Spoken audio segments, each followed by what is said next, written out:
Hello, and welcome to the third and final video of this series where I look at some of the elements of structure and format of your research paper.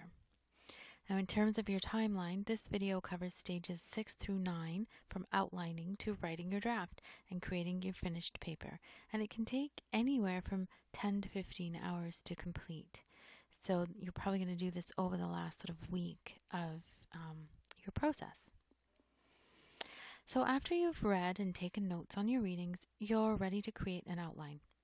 Remember, you should have gathered from your sources some major points that that begin to provide the support you need to argue your thesis. You need to argue several different points of your thesis, and you'll also need to consider counter-arguments to your own. So consider these things when you are writing your first outline. After you have a draft outline, you can work to fill out more details by returning to your sources, or if need be, by finding more information from new sources. So your outline does not have to be elaborate. It only needs to serve as a way of organizing your information, and it helps you figure out if you have done enough research and if you have enough ideas to complete your project. Remember, for larger papers, the 5-paragraph essay is not going to work. You don't need to stick to 3 major points. You're probably going to have many more than 3, and you can have as many as you need to just effectively argue your thesis. So let's take a look at how we might go about writing an outline for this topic, that is arguing that globalization is creating a one-world culture. So basically saying that big corporations are able to impact local cultures around the world to such an extent that there really is no longer such a thing as a local identity in many small communities. So this is just a rough idea of how I might begin to outline this paper. I always like to do this before I start to write, as it helps me organize my overall argument into sections, and it helps me to see that within those sections I need to include evidence, examples, analysis, etc., and then also make sure that I'm demonstrating to my reader that I'm, linking back to my overall thesis. So as a whole, this outline includes, as I said, an introduction here, a background section, my main body of arguments here,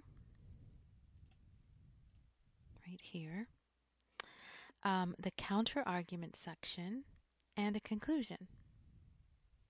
So basically, in my introduction, I'll just give the context for the importance of the topic and explain my thesis statement. This is often the last sentence of the introduction. Then, if needed after the introduction, I might have a short section where I just explain various concepts and set the scene for my reader. But after that, I just get right into my arguments. I've just given 2 in this example, but you could have many more. Always remember to include evidence and examples to support your argument, analysis, and link back to your thesis. Right? As I said before, this might happen in multiple paragraphs, but it could also, happen in 1 paragraph as well. And within 1 paragraph, you'll have sort of, an element of the argument, evidence and examples to support that argument, analysis, why this argument is important in the bigger picture, and then how this supports my overall thesis or argument. I'll let you pause the slide by yourself so you can have a better look at how I've set this up.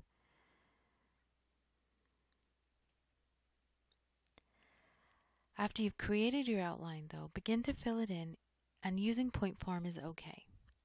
You're not writing your full paper here, so just be careful not to cut and paste chunks of material from a source into this draft. It's just too easy to accidentally plagiarize this way. So anything that you kind of use to fill in this rough draft, make sure that you paraphrase or summarize from the source, but then also make sure that you reference everything that you put into this sort of fleshed out draft.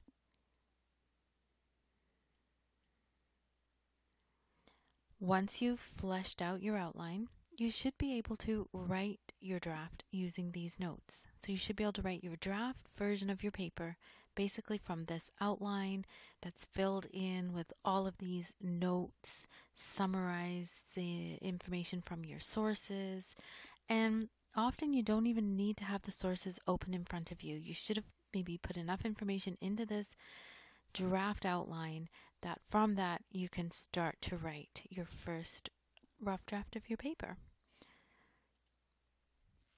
So we're getting really close to finishing this paper. After you have a roughed out draft of your paper that you've written based on your outline, you're ready for stage 8, which is revise and rewrite. I know it seems like there's so many stages, but this really will only take you a few hours. Usually you do it several days before the deadline for the paper.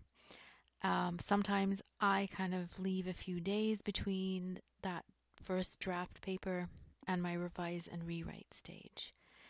It can be a challenging stage, but it is essential just to review your ideas, make sure that you have all of your arguments there, make sure that you're supporting them well, make sure your counter argument is there as well. And lastly, really all you need to do is just polish, format, and submit your paper. Well, please do check out our website at trentu.ca academic skills for lots more information about how to write in university. We love to work with students. We look forward to working with you all.